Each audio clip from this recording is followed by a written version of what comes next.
আসসালামু আলাইকুম। কেমন আছো শিক্ষার্থীরা? আশা করি সবাই ভালো আছো। মণিপুর উচ্চ বিদ্যালয় ও কলেজ কর্তৃক আয়োজিত শ্রেণীভিত্তিক পাঠদান কার্যক্রম আমাদের পাঠশালায় সবাইকে স্বাগতম। তোমাদের সাথে ধারাবাহিক যে ক্লাস কার্যক্রম চলছিল তারই ধারাবাহিকতায় পূর্বের ক্লাসটা ফাংশনের উপর একটি ক্লাস হয়েছিল, তোমরা হয়তো সেটা দেখেছো, এবং তার ধারাবাহিকতায় আজকে পরবর্তী ক্লাস নিয়ে হাজির হয়েছি, অর্থাৎ উচ্চতর গণিত প্রথম পত্রের একাদশ ও দ্বাদশ শ্রেণীর জন্য যেটা প্রযোজ্য অষ্টম অধ্যায় নিয়ে। আর এই অষ্টম অধ্যায়ের লেকচার 2 আজকে। আর এই চ্যাপ্টারটির নাম কি? ফাংশন এবং ফাংশনের লেখচিত্র। ওকে শিক্ষার্থীরা, আমরা আগের দিনে যে লেকচারটি দিয়েছিলাম বা আগের দিকে যে ক্লাসগুলো করেছিলাম সেই ক্লাসের যে আলোচনার টপিকসগুলো ছিল তোমরা সেখান থেকে জানতে পেরেছিলে কার্টেশীয় গুণজের মাধ্যমে অন্বয় ফাংশন এবং এর অন্বয় ফাংশনের প্রাথমিক ধারণা এবং ডোমেন রেঞ্জ এক এক সার্বিক ফাংশনের ধারণা এবং লেখচিত্রের সাহায্যে ডোমেন রেঞ্জ এক এক সার্বিক এবং ফাংশনের ধারণা পেয়েছিলে। আজকের আমরা আলোচনা থেকে কি শিখতে পারবো সেগুলো একটু দেখে নেই। আজকের আলোচনা শেষে তোমরা শিখতে পারবে চলকের সাহায্যে ফাংশনের প্রাথমিক ধারণা। আগের দিন আমরা শিখেছিলাম কার্টেশীয় গুণজের সাহায্যে, আজকে শিখবো চলকের সাহায্যে। এরপরে শিখবো ডোমেন রেঞ্জ এক এক সার্বিক এবং বিপরীত ফাংশনের ধারণা চলকের সাহায্যে।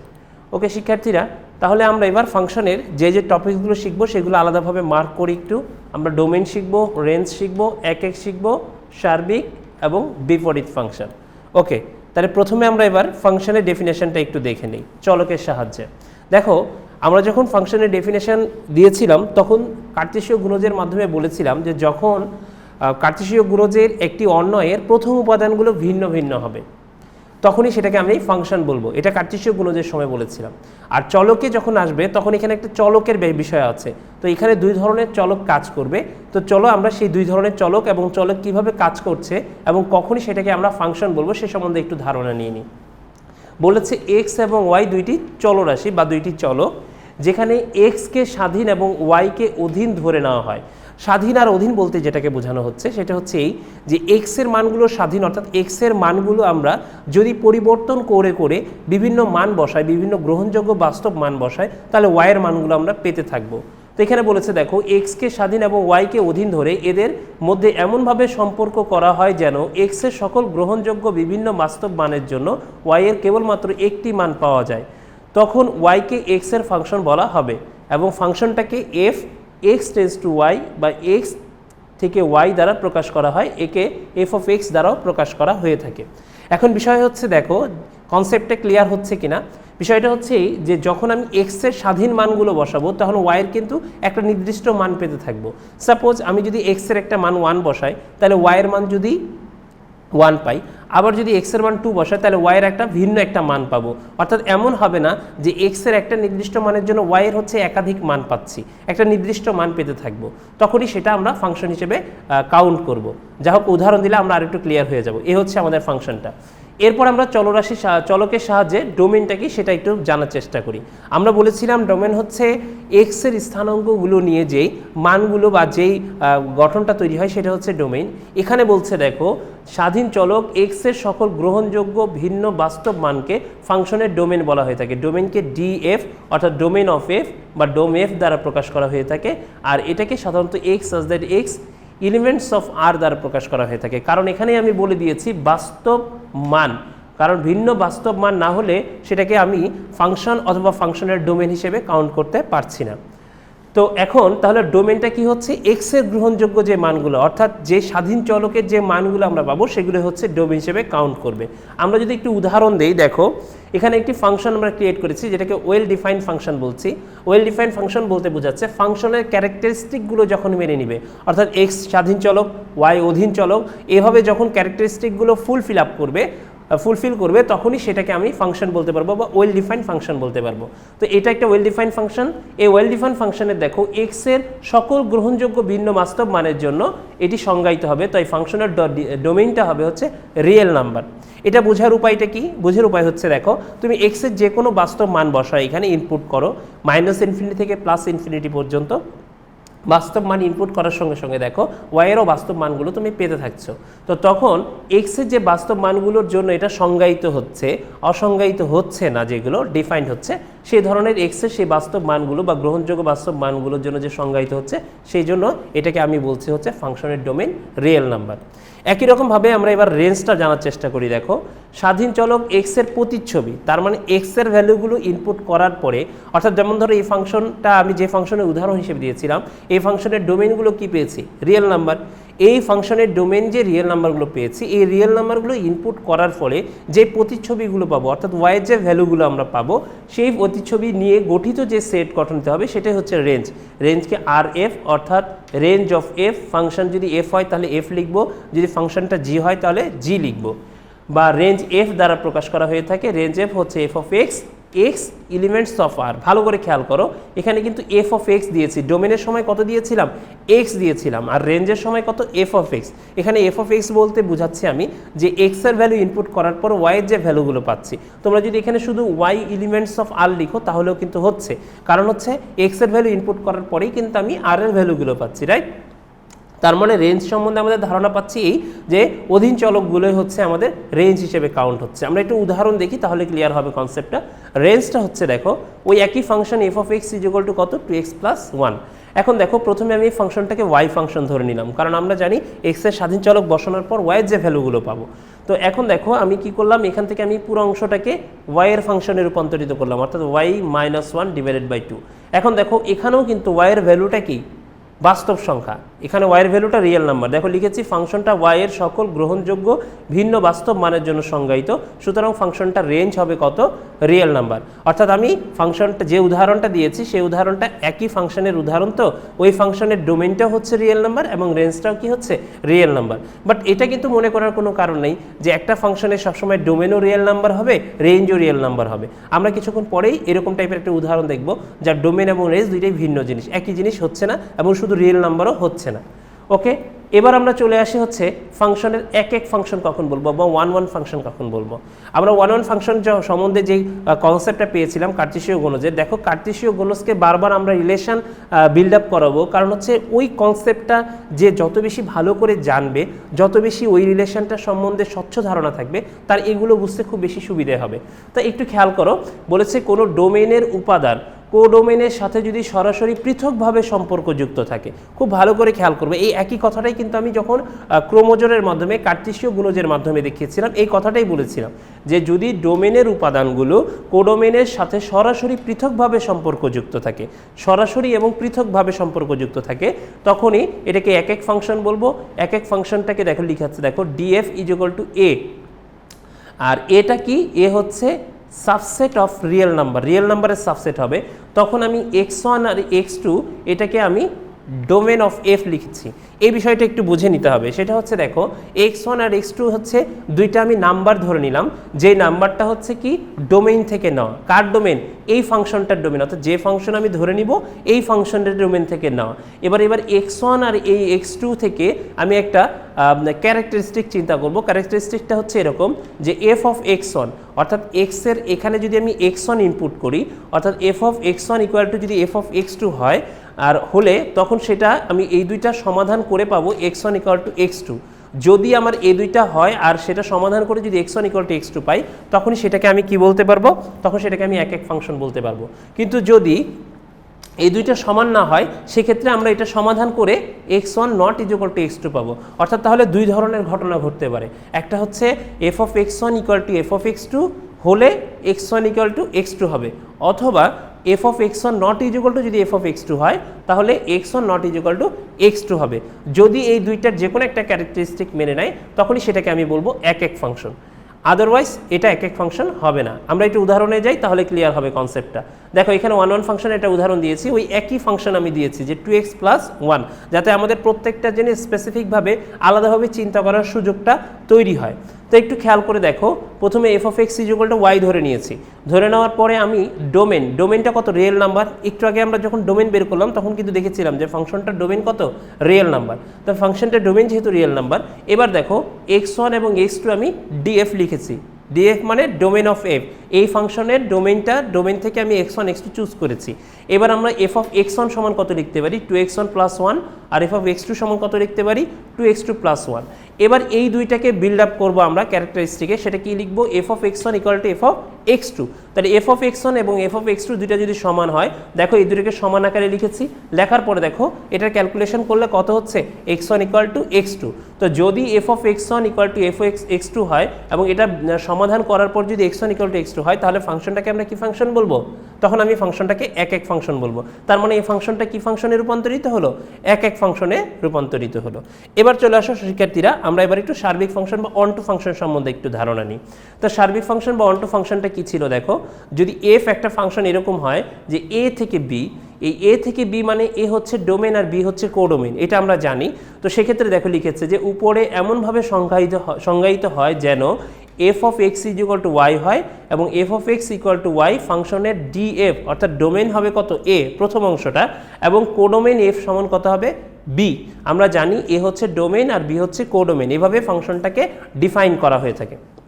আচ্ছা, এবার যদি আর এফ অর্থাৎ রেঞ্জ অফ এফ অর্থাৎ এই ফাংশনটার রেঞ্জ যদি কোডোমেন হয়ে যায়, আমরা জানি ডোমেন কোন একটা ফাংশনের যদি রেঞ্জ এবং কোডোমেন সমান হয়ে যায় তখন ফাংশনটাকে সার্বিক ফাংশন বলতে পারবো। তখনই সেই ফাংশনটাকে কি বলবো, সার্বিক ফাংশন বলবো। সার্বিক ফাংশনের আরও দুইটা বাংলা নাম লেখা যায়, একটা হচ্ছে সর্বগ্রাহী ফাংশন অথবা উপরের ফাংশন, যেটা ইংরেজি নাম ওয়ান টু ফাংশন, সেটাকে বাংলা বলছি উপরের ফাংশন। এখন দেখা যাচ্ছে কি আমরা পড়লাম সার্বিক ফাংশন, পরীক্ষায় আমরা ইংরেজিতে জানলাম অন টু ফাংশন, কিন্তু কোনো একটা জায়গায় প্রতিযোগিতামূলক যে ধরনের পরীক্ষাগুলো আমাদেরকে অ্যাটেন্ড করতে হয় সেখানে চলে আসলো সর্বগ্রাহী ফাংশন, নিচের কোনটি বা নিচের ফাংশনটাকে কখন সর্বগ্রাহী ফাংশন বলবো। এখন দেখা যাচ্ছে আমি জানি কিন্তু এই শব্দটার সম্বন্ধে আমার পরিচয় না থাকার কারণে আমি কিন্তু সেখানে পেরে উঠবো না। এই জন্য তোমাদের কাছে রিকোয়েস্ট থাকবে এগুলো খুব ভালো মতো প্রত্যেকটা জায়গা বা অন্য কোনো রাইটারের বইয়ে যদি আরও নতুন কিছু পাও সেটাও অবশ্যই সেখান থেকে শিখে নিবে, তাহলে তোমাদের জন্যই যে কোনো ধরনের প্রশ্নের সম্মুখীন হলে সেটার উত্তরে আসার সুযোগটা তৈরি হবে। ওকে শিক্ষার্থীরা, এবার আমরা একটু উদাহরণ দেখি সার্বিক ফাংশনের। সার্বিক ফাংশনে কি বললাম, যদি একটি ফাংশনের রেঞ্জটা কোডোমেনের সমান হয়ে যায় তখনই সেটাকে সার্বিক ফাংশন বা অন টু ফাংশন বলবো। তো দেখো এই ফাংশনটার আমি রেঞ্জটা বের করেছিলাম, রেঞ্জটা কি ছিল, রেঞ্জটা ছিল রিয়েল নাম্বার, তাই না? তাহলে দেখো রেঞ্জ কোডোমেনের সমান, সুতরাং সেই ফাংশনটাকে কি ফাংশন বলবো, সার্বিক ফাংশন বলবো। এখন চলে আসো শিক্ষার্থীরা, সার্বিক ফাংশনে আমি আর একটা উদাহরণ দিচ্ছি। উদাহরণের ডান পাশে একটা কথা লেখা আছে, এই কথাটা খুব বেশি ইম্পর্টেন্ট। এই কথাটা খেয়াল করি না আমরা অনেক সময়, এবং পরীক্ষার হলে গিয়ে আমরা খুঁজি যে স্যার এখানে তো কোডোমেন দেয়া নাই। আমি বলেছি কোন একটি ফাংশনের রেঞ্জ যদি কোডোমেনের সমান হয় তখনই সেই ফাংশনটাকে আমি বলবো সার্বিক ফাংশন। কিন্তু এখানে একটি বিষয় হচ্ছে যদি কোডোমেন দেয়া না থাকে, যদি কোডোমেন না দেওয়া থাকে সেক্ষেত্রে কিন্তু আমরা একটু কনফিউজড হয়ে যাই এবং পরীক্ষার হলে আমরা অনেক সময় কোয়েশ্চেন করি স্যার কোয়েশ্চেনটা বোধহয় ভুল আছে, এখানেও তো কোডোমেন দেওয়া নাই। কোডোমেন যেহেতু দেওয়া নেই তাহলে আমরা কিভাবে এটা সার্বিক ফাংশন প্রমাণ করব, রেঞ্জ না হয় বের করব, কোডোমেনটা কিভাবে বের করব। তো সেক্ষেত্রে দেখো যদি কোডোমেন দেওয়া না থাকে, লিখেছি দেখো যদি এরকম না দেয়া থাকে অর্থাৎ কি দেওয়া না থাকে, কোডোমেন আর ডোমেন উল্লেখ করে দেওয়া না থাকে, তো সেক্ষেত্রে আমরা যে কাজটা করব ফাংশনের আগে রেঞ্জটা বের করব। আমরা রেঞ্জটা বের করতে জানি, তাই না? তো রেঞ্জটা বের করার পরে এই যে এই অংশটা বের করব, বের করার পরে এবার দেখো খুব টেকনিক্যাল একটা কাজ করব, সেটি হচ্ছে এই যে এক্স ইজ ইকুয়াল টু কত পেলাম, ওয়াই মাইনাস 1 ডিভাইডেড বাই 2 না? তো এই যে x is equal to y minus 1 divided by 2 যে অংশটা পেলাম, এই অংশটা নিয়ে গিয়ে এক্সের জায়গায় ইনপুট করব। অর্থাৎ F of x is equal to কত ছিল, 2x প্লাস 1 ছিল, এই এক্সের জায়গায় আমি বসায় দেবো ওয়াই মাইনাস 1 ডিভাইডেড বাই 2। এই দেখো ওয়াই মাইনাস 1 ডিভাইডেড বাই 2। এখন এই দেখো 2 আর 2 ক্যালকুলেশন করে আমি ফাইনালি অ্যান্সারটা কত পাচ্ছি, ওয়াই। তার মানে কি প্রমাণিত হলো, f of x is equal to y. তার মানে এই ফাংশনটা সার্বিক ফাংশনে রূপান্তরিত হলো। তাহলে যদি কখনো পরীক্ষার হলে দেখো যে কোডোমেন দেয়া নেই তখন কনফিউজড হবে না এবং চিন্তায় পড়ে যাবে না যে কোডোমেন যেহেতু দেয়া নেই তাহলে এটা কি সার্বিক ফাংশন কিভাবে আমি দেখাবো। তখন সার্বিক ফাংশন দেখানোর জন্য প্রথমে আগে আমি এক্স এর সম্পূর্ণ ফাংশনটাকে ওয়াই এর ফাংশন রূপান্তর করব, তারপরে এক্স এর ভ্যালুটা ইনপুট করার সঙ্গে সঙ্গে সেটা যদি ওয়াই এ কনভার্ট হয় তাহলে কেবলমাত্র সার্বিক হবে। আর যদি এখানে ওয়াই না পেয়ে যাই আমরা তাহলে ফাংশনটা সার্বিক ফাংশন হচ্ছে না। ওকে শিক্ষার্থীরা, এবার আমরা বিপরীত সম্বন্ধে একটু ধারণা নেই। মনে আছে বিপরীত ফাংশন সম্বন্ধে ধারণাটা আমি এভাবে দিয়েছিলাম, যদি একটি ফাংশন বাইজেক্টিক ফাংশন হয় তাহলে কিন্তু এখানে আরেকটি প্রশ্ন চলে আসছে। তাহলে আগের লেকচারটা খুব ভালো করে দেখে নিতে হবে যে বাইজেক্টিক ফাংশনটা কি ছিল। বাইজেক্টিক ফাংশনটা ছিল এরকম যে কোনো একটি ফাংশন যদি একাধারে এক এক এবং সার্বিক হয়, একটি ফাংশন যদি একাধারে এক এক এবং সার্বিক হয় তখনই সেই ফাংশনটাকে বাইজেক্টিক ফাংশন বলে। আর একটি ফাংশন বাইজেক্টিক ফাংশন হলেই অর্থাৎ এক এক এবং সার্বিক হলেই কেবলমাত্র তার বিপরীত ফাংশন বা ইনভার্স ফাংশন সম্ভব হবে। সেটা আমরা ক্রোমোজোর কার্তেশীয় গুণজের মাধ্যমে দেখেছি এবং এখানেও আমরা একটু দেখব। তো একটু খেয়াল করে দেখো, আমরা ওই একই উদাহরণ নিয়ে নিচ্ছি এবং এখানে আমি একটু বোঝানোর চেষ্টা করছি। দেখো যে উপরে এমনভাবে সংজ্ঞায়িত হয় যেন f of x equal to y হয় যদি ফাংশনটি এক এক এবং সার্বিক হয়, তবে ফাংশনটির বিপরীত ফাংশন থাকবে, আর বিপরীত ফাংশনকে এফ ইনভার্স অফ এক্স দ্বারা সূচিত করা হয়ে থাকে।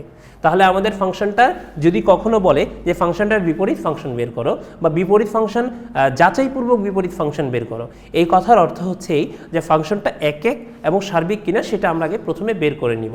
একে এবং সার্বিক হলেই কেবলমাত্র ফাংশনটার বিপরীত ফাংশন সম্ভব হবে, তারপর আমরা বিপরীত ফাংশনটা বের করে ফেলবো। তো ঠিক আছে, আমরা একটু উদাহরণ দেখি। ওই একই উদাহরণ নিয়েছি আমরা যে F of x equal two 2x + 1। তো কিছুক্ষণ আগেই আমি কিন্তু এক্স এর ভ্যালুটাই বের করেছিলাম যে y - 1 / 2, শুধু মাঝখানে আমি একটা এক্সট্রা লাইন করলাম, সেটা দেখো f of x equal to y. তাহলে এক্স ইকুয়াল টু কত হচ্ছে, এফটা যদি আমরা এই পাশে নিয়ে যাই অথবা এফ দ্বারা যদি আমরা উভয় পক্ষে এফ এর বিপরীত ফাংশন দ্বারাও যদি আমরা গুণ করে নিই বা বিপরীত অংশ দ্বারা আমরা মাল্টিপল করি বা ইনভার্স নিয়ে আসি একটি, যে এফ ইনভার্স দ্বারা উভয় পক্ষে মাল্টিপল করি, তাহলে এক্স ইকুয়াল টু কত হচ্ছে, এফ ইনভার্স অফ ওয়াই। এটাকে আমি 1 নম্বর সমীকরণ দিলাম। তো এখানে দেখো এক্স ইকুয়াল টু হচ্ছে y - 1 / 2, আর এখানে এক্স ইকুয়াল টু কত পেয়েছি, এফ ইনভার্স অফ ওয়াই। তাহলে x equal to f inverse of y আর এক্স ইকুয়াল টু y - 1 / 2। তাহলে এখন দেখো এই যে এক্স এর যে এফ ইনভার্স অফ ওয়াই পেলাম, এটা যদি আমি এই যে এক্স এর জায়গায় ইনপুট করি তাহলে কত পাচ্ছি, f inverse of y equal to y - 1 / 2।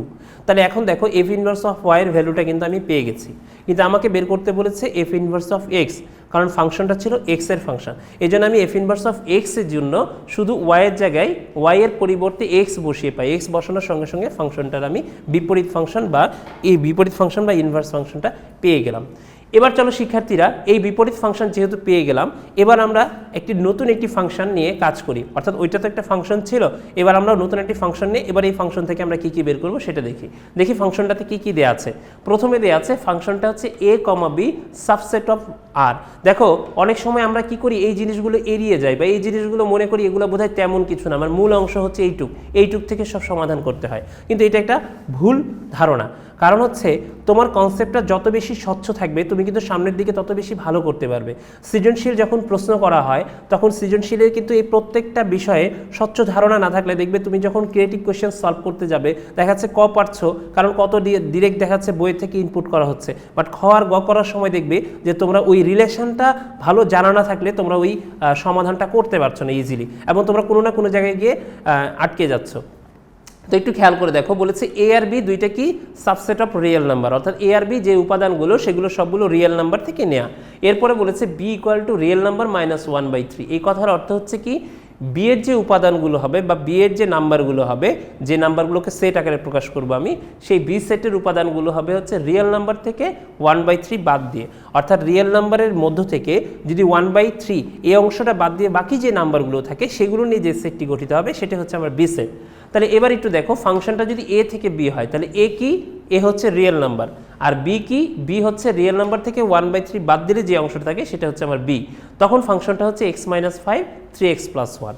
এখন আমরা যে কাজটা করব, এই ফাংশন থেকে আমরা ডোমেন বের করব, রেঞ্জ বের করব, এক এক, সার্বিক এবং বিপরীত। তার মানে আমরা ওখানে যে 5টি বের করেছি ঠিক ওই একই জিনিসই আমরা এখান থেকে বের করব, জাস্ট ফাংশনটা আমার চেঞ্জ হয়ে গেছে। ওকে, তাহলে প্রথমে আমরা এবার ফাংশনের ডোমেনটা বের করব। আমি ডোমেনটা দিয়েছি। এখন দেখো আগের অঙ্কে আমি কি করেছিলাম, ডোমেন বের করার জন্য কিন্তু আমি কোনো কিছু চিন্তা না করে ডিরেক্ট লিখেছিলাম যে ফাংশনটা ডোমেন রিয়েল নাম্বার হবে, কারণ এক্স এর সকল গ্রহণযোগ্য বাস্তব মানের জন্য সংজ্ঞায়িত। কারণ আমি দেখেছিলাম এক্স এর এমন কোনো ভ্যালু নেই যে ভ্যালুর জন্য এটা অসংজ্ঞায়িত হতে পারে বা আনডিফাইন হতে পারে। কিন্তু দেখো যখন কোনো একটি ফাংশন ভগ্নাংশ আকারে থাকবে, অর্থাৎ লব এবং হর আকারে থাকবে, তখন ফাংশনটা কিন্তু আনডিফাইন হওয়ার একটা সমূহ সম্ভাবনা থাকে। একটা ফাংশন যখন ভগ্নাংশে থাকে তখন কখন তাকে আমি আনডিফাইন্ড ফাংশন হিসেবে গ্রহণ করতে পারি। আনডিফাইন্ড ফাংশন হিসেবে গ্রহণ হবে যখন তার হরের পরিমাণটা শূন্য হয়ে যাবে। অর্থাৎ যদি কোনো একটি ভগ্নাংশ থাকে এবং তার হরের অংশে যদি 0 হয়ে যায়, অর্থাৎ এই হরের অংশে যদি 0 হয়ে যায় তখন ফাংশনটা আনডিফাইন্ড বা অসংজ্ঞায়িত হয়ে যায়। তো একটি ফাংশন অসংজ্ঞায়িত হয়ে গেলে তার ডোমেন আর রেঞ্জ নিয়ে তো আমার কোনো কাজ হবে না, সেই ফাংশনটাই তো হচ্ছে না, আনডিফাইন্ড ফাংশন হয়ে যাচ্ছে। এই জন্য আমাদের যে কাজটি করতে হবে সেটি হচ্ছে প্রথমে আগে নিচে যে অংশটা থাকবে, অর্থাৎ হরে যে অংশটা থাকবে সেটা নট ইজ ইকুয়াল টু 0 লিখতে হবে, নিচের অংশটা কখনোই 0 হতে পারবে না। তাহলে আমরা লিখলাম দেখো 3x + 1 not is equal two 0। তাহলে এবার দেখো 1টাকে যদি আমরা ডান পাশে নিয়ে যাই তাহলে কত হচ্ছে 3x not is equal two -1, অর্থাৎ x not is equal two -1/3। তার মানে x এর ভ্যালু -1/3 হতে পারবে না। যদি x এর ভ্যালু -1/3 হয়ে যায় কোনো কারণে, তাহলে নিচে কত হয়ে যাচ্ছে 0 হয়ে যাবে, আর নিচে 0 হলে কি হয়ে যাবে অসংজ্ঞায়িত বা আনডিফাইন্ড হয়ে যাবে। তাহলে দেখো শিক্ষার্থীরা আমরা লিখেছি ফাংশনটি x এর সকল গ্রহণযোগ্য ভিন্ন বাস্তব মানের জন্য সংজ্ঞায়িত কেবল x ইজ ইকুয়াল টু -1/3 এর জন্য অসংজ্ঞায়িত। কথাটা শুনলে মনে হতে পারে যে স্যার এই কথাটা তো আমরা সহজ করে বলতে পারতাম যে x এর মান -1/3 এর জন্য অসংজ্ঞায়িত, বাকি সকল মানের জন্য সংজ্ঞায়িত। কথাটা একই লিখেছি, কিন্তু এগুলো আসলে ইংরেজি থেকে বাংলা করা, তো ইংরেজিতে যখন বলা হয় যে the function is defined for all real number except x equal to 1/3, তখন কিন্তু আমাদের বুঝতে সমস্যা হয় না, কারণ ইংরেজরা এভাবেই কথাগুলো বলে এবং ইংরেজি রাইটাররা কিন্তু এভাবেই কথাগুলো লিখেন। কিন্তু আমরা যখন সেটাকে বাংলা করে নিয়ে আসি তখন আমাদের একটু বোধগম্য হতে কঠিন হয়ে যায়। বাট এটা কঠিন কিছু না, একটু ভাবলেই কিন্তু হয়ে যাচ্ছে যে x এর সকল গ্রহণযোগ্য বাস্তব মানের জন্য সংজ্ঞায়িত, কেবল x ইকুয়াল টু -1/3 এর জন্য অসংজ্ঞায়িত। পুরোটাই একটা সেন্টেন্স হিসেবে কাউন্ট করছি। তাহলে এবার দেখো, তাহলে ফাংশনটার ডোমেইন কত হবে, রিয়েল নাম্বার থেকে -1/3 এই অংশটুকু যখন আমরা বাদ দিয়ে দিচ্ছি, বাকি রিয়েল নাম্বারের বাকি যে ভ্যালুগুলো থাকবে সেটা হচ্ছে ফাংশনটার ডোমেইন। তাহলে যদি কখনো এরকম ভগ্নাংশ আকারে থাকে তাহলে তার ডোমেইনটা আমরা এভাবে বের করতে পারবো। এছাড়া আরও অনেক ধরনের পদ্ধতি রয়েছে, সেগুলো আমরা পরবর্তী ক্লাসে শিখবো। তাহলে ডোমেইনটা আমরা বের করা শিখে ফেললাম। এবার শিখবো আমরা ফাংশনটার রেঞ্জ কীভাবে বের করতে হয়। তাহলে ফাংশনটার রেঞ্জ বের করার জন্য ওই একই অংশ একই জিনিস, ডকুমেন্টারি কোনো পরিবর্তন নেই। তাহলে এবার দেখো আমরা ফাংশনটাকে প্রথমে ওয়াই ফাংশন ধরে নিয়ে এখান থেকে আমি এক্স ইকুয়াল টু ডান পাশে যে অংশটা আসে সম্পূর্ণ দেখো ওয়াইয়ের ফাংশন হয়ে গেছে। এবার আমরা আবার একটু চেক করে দেখব যে ফাংশনটা ভগ্নাংশ কিনা। তো দেখো এই ফাংশনটা কিন্তু ভগ্নাংশ ফাংশন, যেহেতু ভগ্নাংশ ফাংশন সেহেতু কিন্তু আমাদের চেক করার যে বিষয়টা সেটা হচ্ছে এটা অসংজ্ঞায়িত হচ্ছে কোন জিনিসের জন্য।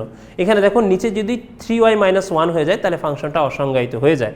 যেহেতু 3y - 1 ইকুয়াল টু অসংজ্ঞায়িত হয়ে যায় তাহলে এটা কি ওয়াইয়ের ভ্যালু কখনোই 1/3 হতে পারবে না। তো আমি লিখেছি দেখো ফাংশনটি ওয়াইয়ের সকল গ্রহণযোগ্য বাস্তব মানের জন্য সংজ্ঞায়িত হবে, কেবল y ইকুয়াল টু 1/3 এর জন্য অসংজ্ঞায়িত। অতএব ফাংশনটা রেঞ্জ হবে রিয়েল নাম্বার -1/3। তাহলে দেখো রেঞ্জ কিন্তু আমাদের হয়ে গেল। তাহলে আমরা ডোমেন বের করলাম, রেঞ্জ বের করলাম, দুইটা ফাংশনই কি ছিল, ভগ্নাংশ ছিল। এবং এখান থেকে আরও একটা কনসেপ্ট ক্লিয়ার হলো যে ডোমেন আর রেঞ্জ সবসময় যে রিয়েল নাম্বার হবে, সবসময় যে একই জিনিস হবে সেটা কিন্তু না। ওটার ডোমেনটা হতো কলো রিয়েল নাম্বার থেকে -1/3 বিয়োগ যাবে, আর এখানে হচ্ছে রিয়েল নাম্বার থেকে 1/3 অংশটা বিয়োগ যাবে। তাহলে আমি ডোমেন এবং রেঞ্জটা পেয়ে যাব। এবার চলো শিক্ষার্থীরা আমরা একটু এক বা ওয়ান ফাংশন সম্বন্ধে ধারণা নিই। এক বা ওয়ান ফাংশন সম্বন্ধে আমরা বলেছিলাম যদি কি হয় ফাংশনগুলো যে x1 y1 আমরা ধরে নিয়েছিলাম, তখন কি ধরেছিলাম, ডোমেন থেকে ধরেছিলাম। এখন দেখো তো এই ফাংশনটার ডোমেন আমরা বের করেছি কি রিয়েল নাম্বার -1/3। তখন আমরা ধরে নিব x1 এবং x2 এটা কি হবে ডোমেন অফ f থেকে, অর্থাৎ x1 x2 এই উপাদান দুইটা ডোমেন f থেকে না হবে। তো এবার আমরা কি করব, f অফ x1 বসালাম, f অফ x2 বসালাম। এবার এই দুইটাকে সমান ধরলাম, সমান ধরে এটা ক্যালকুলেশন করব। এই ক্যালকুলেশনটা আমরা ইজিলি করতে পারবো, এই ধরনের ম্যাথ আমরা ম্যাট্রিকে অনেক করে এসেছি। তো এখান থেকে সমাধান করলে আমরা ইজিলি বের করতে পারবো x1 ইকুয়াল টু কত x2। তো x1 ইকুয়াল টু x2 হয়ে গেল এবং f of x1 equal two f of x2 ধরে নিয়েছিলাম। তার মানে এই ফাংশনটা কি ফাংশনে রূপান্তরিত হলো, এক ফাংশনে রূপান্তরিত হলো। একদম ইজি একটা চেক করার প্রসিডিওর। কিন্তু এখন কথা হচ্ছে অনেকে তোমরা বলো যে স্যার এখানে যেহেতু আমি ইচ্ছাধীন নাম্বারগুলো ধরছি x1 x2, তাহলে আমি কেন 1 2 3 4 অথবা -1 -2 -3 4 অথবা 0 1 ধরছি না। তুমি ধরো, তুমি 0 আর 1 ধরো। তো 0 আর 1 দুইটা তো সমান নাম্বার না, রাইট? তো 0 আর 1 তুমি যদি 0 ইনপুট করো তাহলে তুমি একটা ভ্যালু পাবা, যদি 1 পুট করো তাহলে আর একটা ভ্যালু পাবা। তো দেখো এই দুইটা ভ্যালু কিন্তু কখনোই সমান হবে না। তো এই দুইটা ভ্যালুও সমান না এবং 0 আর 1 এই দুইটাও কিন্তু সমান না। যেহেতু এই দুইটা কোনোটাই সমান না তাহলে ফাংশনটা কিন্তু এক ফাংশনে রূপান্তরিত হচ্ছে। ওকে, এবার চলে আসি আমরা ফাংশনটার সার্বিক ফাংশন। সার্বিক ফাংশনে বলেছিলাম যদি কোডোমেন দেয়া থাকে তাহলে রেঞ্জের সমান কিনা সেটা দেখব। তো একটু খেয়াল করে দেখো ফাংশনটার আমি রেঞ্জ বের করলাম এই পর্যন্ত। তো রেঞ্জটা কত হচ্ছে, রেঞ্জ হচ্ছে রিয়েল নাম্বার -1/3। আর অঙ্কের প্রথমেই দেয়া আছে কি কোডোমেন কত, কোডোমেন হচ্ছে রিয়েল নাম্বার -1/3। তাহলে অঙ্কের প্রশ্নে প্রথমেই দেয়া আছে কোডোমেন হচ্ছে রিয়েল নাম্বার -1/3 আর রেঞ্জ বের করেছি রিয়েল নাম্বার -1/3। তো ফাংশনের রেঞ্জটা যদি b ইকুয়াল টু কোডোমেনের সমান হয়ে যায় তাহলে ফাংশনটা কি ফাংশন হয়ে যাবে, সার্বিক ফাংশন হয়ে যাবে। কিন্তু যদি কোডোমেন না দেওয়া থাকতো তাহলে কিভাবে বের করব সেটাও কিন্তু আমরা শিখেছি, ঠিক আছে? তাহলে দেখো এই দেখো যদি কোডোমেন দেয়া না থাকে, কারণ যদি কোডোমেন না দেওয়া থাকে তোমাদের কিন্তু ওই যে মাথার মধ্যে একই জিনিস ঘুরপাক খায় যে রেঞ্জ আর কোডোমেন সমান হলে তাকে সার্বিক বলবো। কিন্তু যদি কোডোমেন দেওয়া না থাকে তখন আমরা ওই একই রকম এক্সের অংশটা বের করব, বের করার পর যে এক্সের যে ভ্যালুটা আছে এটা আমি যে এফ অফ এক্স যে অংশটা এই যে এখানে যেখানে এক্স আছে সেখানে আমি যে এই অংশটা বসা দেবো। দেখো এই যে এই মানটা বসাই দিলাম, এই মানটা ইনপুট করার সঙ্গে সঙ্গে দেখো ওয়াই চলে আসবে। ক্যালকুলেশনটুকু এড়িয়ে যাচ্ছে এজন্য কারণ দেখা যাচ্ছে শর্ট টাইমে অনেক কিছু শেখার সুযোগটা আসছে, কারণ এই ক্যালকুলেশনটা অনেক সহজ, এগুলো তোমরা ইজিলি করতে পারো। কিন্তু এই ক্যালকুলেশন দেখাতে গিয়ে দেখা যাচ্ছে আমরা আরও দুইটা জিনিস থেকে পিছিয়ে যাচ্ছি। এই জন্য আমরা চেষ্টা করব এই ক্যালকুলেশনটা করে দেখবো এটা ওয়াই হচ্ছে। তো যখন এই f of x equal to y হয়ে যাচ্ছে তার মানে ফাংশনটা কী হয়ে যাবে, সার্বিক ফাংশন হয়ে যাচ্ছে। এবার আমরা চেষ্টা করব এবার বিপরীত ফাংশন। বিপরীত ফাংশনের বিষয়টা কি ছিল? বিপরীত ফাংশনের বিষয়টা ছিল এই, যদি কোনো একটি ফাংশন এক এক এবং সার্বিক হয় তখনই সেই ফাংশনটাকে কি বলবো আমরা, তখন সেই ফাংশনটাকে বলবো আমি হচ্ছে কি, তখন সেই ফাংশনটার আমি হচ্ছে বিপরীত ফাংশন বের করব। তো এই ফাংশনটার কিন্তু আমি প্রথমেই চেক করে নিব যে ফাংশনটা কি এক এক এবং সার্বিক। তো এক এক এবং সার্বিক যেহেতু তাই ফাংশনটার কি বিপরীত ফাংশন বা ইনভার্স ফাংশন সম্ভব হবে। এবার একটু খেয়াল করো, প্রথমে আমরা যে কাজটা করব যে এক্সটা বের করে নিয়েছি, এবার এক্স সমান এটা বের করে নিয়েছি এবং এখানে এক্স সমান আগেই বের করে নিয়েছি এফ ইনভার্স অফ কত ওয়াই। তাহলে এক্সের value f inverse of y যদি আমি এখানে ইনপুট করি তাহলে কত পাচ্ছি, দেখো f inverse of y equal to y অংশটা। এখন আমরা কি করব, শুধু y এর পরিবর্তে x বসিয়ে দিব, বসানোর সঙ্গে সঙ্গে দেখো আমরা বিপরীত ফাংশনটা পেয়ে গেছি। তাহলে দেখো এখন পর্যন্ত আমরা যা যা শিখলাম, দুইটা ফাংশনের জন্য আমরা ডোমেন, রেঞ্জ, ইনভার্স, এক এক সার্বিক সব ধরনের জিনিস আমরা শিখে ফেললাম। এবার আমরা একটা কাজ করব, সেলফ টেস্ট করব। আমরা নিজেরা এবার চেষ্টা করে দেখব যে আমরা আসলে কতটুকু বুঝলাম, নিজেরা ট্রাই করব। দেখো এখানে আমি একটা ফাংশন দিয়েছি, ফাংশনটা সামান্য একটু চেঞ্জ করেছি। আগে ছিল উপরে মাইনাস, এখন দিয়েছি প্লাস, এখানে ছিল মাইনাস প্লাস, এখন ছিল মাইনাস। এখন বলেছে এক এক কিনা যাচাই করো, এক এক কিনা যাচাই করো। এই কথাটার অর্থ যখন বলে দিবে, আমরা সৃজনশীলে মাঝে মধ্যে হয় কি আমরা এক এক বের করতে বলেছে এক এক বের করে ফেলি, তারপর বলি হ্যাঁ যাচাই করা হলো। কিন্তু আসলে এক এক যাচাই করো কথার অর্থ হচ্ছে এই যে এক এক হওয়ার জন্য কি হতে হবে, ফাংশনটার রেঞ্জ বের করতে হচ্ছে না বা রেঞ্জের অংশটা বের করতে হচ্ছে না। রেঞ্জের অংশটা বের না করে তুমি এক্স না বের করে সেখান থেকে তো তুমি বলে দিতে পারছো না যে, বা ডোমেন না বের করে তো তুমি বলে দিতে পারছো না যে তোমার হচ্ছে এটা ডোমেন তো আমার এখানে ক্লিয়ার না। তার মানে ডোমেনটা বের করেই তারপরে তোমাকে এখান থেকে ডিসিশন নিতে হবে যে ডোমেনটার থেকে x1 x2 চুজ করে তারপর সামনের দিকে আগাইতে হবে। তাহলে তুমি ইচ্ছে মতো কিন্তু বলতে পারছো না। একই রকমভাবে সার্বিক ফাংশন বের করো। তো একটা ফাংশনের সার্বিক ফাংশন যখন বের করতে হবে তখন ফাংশনে কি কোডোমেন সমান রেঞ্জ দেখাইতে হবে। তাহলে তোমাকে রেঞ্জটাকে অবশ্যই বের করে নিতে হবে, রেঞ্জটা বের না করলে কিন্তু হচ্ছে না। এখন তোমার রেঞ্জ না বের করলেও হইতো যদি কি না থাকতো, কোডোমেন না দেওয়া থাকতো। যেহেতু কোডোমেন দেওয়া আছে তাই আমাকে প্রথমে কি বের করে নিতে হবে, রেঞ্জ। তারপর রেঞ্জ সমান যদি কোডোমেন হয়ে যায় তাহলে সার্বিক ফাংশন হয়ে যাচ্ছে। এবার একটু খেয়াল করো, আরও দুইটা অংশ দিয়েছি। এবার দেখো এই ফাংশনটার মধ্যে কি বলে দিয়েছি, এই ফাংশনটা থেকে আবার বলেছি এক এক কিনা যাচাই করো এবং সার্বিক ফাংশন বের করো। তাহলে এক এক কিনা যাচাই করবো এবং সার্বিক ফাংশন চেক করব। তো ফাংশনটা আমি যেটা দিয়েছি দেখো এক এক কিনা যাচাই করতে বলেছি এবং হচ্ছে সার্বিক ফাংশন কিনা সেটা বের করতে বলেছি। এখানে কিন্তু এ থেকে বি বলে দিয়েছি, এ আর বি সম্বন্ধে কিন্তু ক্লিয়ার কোনো কনসেপ্ট দেয়নি। এ কি রিয়েল নাম্বার নাকি অন্য কিছু, বি কি রিয়েল নাম্বার না অন্য কিছু, এই সম্বন্ধে কোনো ধারণা দেয়নি। তার মানে এখানে আমার কোডোমেন আর ডোমেন সম্বন্ধে কোনো স্বচ্ছ ধারণা নেই। অতএব এখান থেকে আমি যখন সার্বিক ফাংশন দেখাবো তখন কিন্তু কোডোমেন আর রেঞ্জের সমান এই বিষয়টা ভুলে গিয়ে তারপরে আমরা বিপরীত যে সিস্টেমটা আছে সেই সিস্টেমে যাব। এরপরে চলে আসি আমাদের এখানে যে জিনিসটা রয়েছে, এখানে ফাংশনটা চেঞ্জ করে দিয়েছি x-2। এবার x-2 ফাংশনের জন্য ডোমেন বের করব এবং রেঞ্জ বের করব। এখন দেখো শিক্ষার্থীরা, আমরা যদি একটু সৃজনশীল দেখি, সৃজনশীল অংশটা খেয়াল করে দেখো, একই জিনিস শুধু ফাংশনগত চেঞ্জ আছে, কত 2x-5 আর নিচে কত x+1। এখন এই অংশটা থেকে আমরা কি করব, এখানে বলে দিয়েছে দেখো কোডোমেন সম্বন্ধে ধারণা দিয়েছে। এখন এখান থেকে আমি ডোমেন বের করতে পারবো, রেঞ্জ বের করতে পারবো এবং যাচাইপূর্বক আমরা বিপরীত ফাংশনটাও বের করতে পারবো। তো ঠিক আছে শিক্ষার্থীরা, এভাবে তোমরা প্রিপারেশন নিতে থাকো এবং পরবর্তী ক্লাসের জন্য তোমরা প্রিপেয়ার থাকো। আমাদের আজকে লেকচার 2 গেল, পরবর্তীতে আমরা লেকচার 3 এবং ধারাবাহিকভাবে ফাংশনের যে আলোচনাগুলো আছে সেগুলো আলোচনার সাথে থাকবো। সবাই ভালো থাকবে, সেই পর্যন্ত সবাই সুস্থ থাকো। আসসালামু আলাইকুম।